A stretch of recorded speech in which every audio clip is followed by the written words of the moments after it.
To say that I am incandescent with rage is an understatement. There were those who were willing to stand and fight for their free speech against those who would attempt to stifle it through threats of violence. And there were also the cowards who were willing to roll over and play dead at the first sign of things going awry. Viacom, the owners of Comedy Central and South Park, was among that number. For no sooner had the first signs of angry Muslims appeared on the stage than they tucked their tail between their legs and started self-censoring like crazy.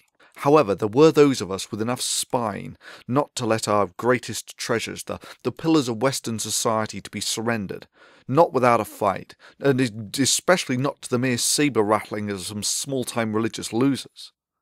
There were those willing to play the big game, to strike the stave in the ground with the battle cry, "No! Not like that, not without a fight."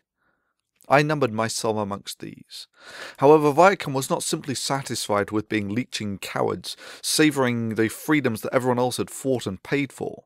They then proceeded to file a bogus copyright claim against that battle cry, less than 24 hours after the video had been put up, which days later they claimed to have retracted.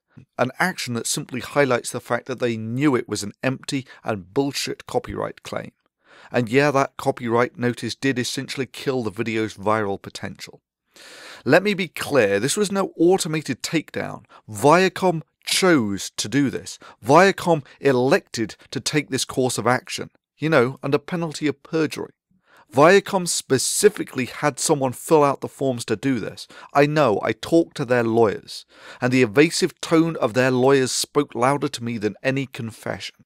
Viacom actively chose to stab in the back those who were fighting against those trying to limit freedom of speech from threats of violence.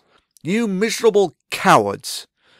It sickens me to think of such amoral, yellow-bellied parasites such as yourself growing fat profits off sucking the rich blood off the Western civilization that you would betray for the price of an extra value meal. And for the record, I don't normally put ads on anything that I essentially do for principle. Track record will testify to that. However, in this case, it's being done simply for the strategic reason that if Viacom pulls this shit again, this time losses will have been incurred by their action. Oh yeah, game on. It's your choice, Viacom. So far on the copyright notifications, I, the little guy, am 2-0 against the international multi-billion-dollar media conglomerate. You fancy going for a hat-trick? For you fancy going to a court and telling them how you lost 3 copyright notices filed under penalty of perjury by you, a major, zealously copyright-happy corporation, against one guy, and this was just an accident and not some systematic abuse? You think that fair use exception is a one-way street? I mean, I don't know whether it's occurred to you, but without that fair use, The Daily Show and The Colbert Report, the flagships of Comedy Central, wouldn't exist. And yeah, if you'd have watched the original video, you might have realised something rather important. I was willing to put my life on the table as collateral, just to give some depth to the voices defending free speech.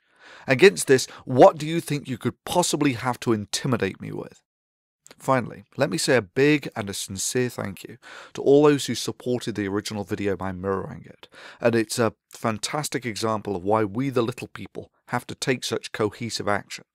Simply as all these copies essentially defang these big corporations by removing their ability to quash such things with a single blow. It's the motto of the little people. We stand together or we get stomped separately.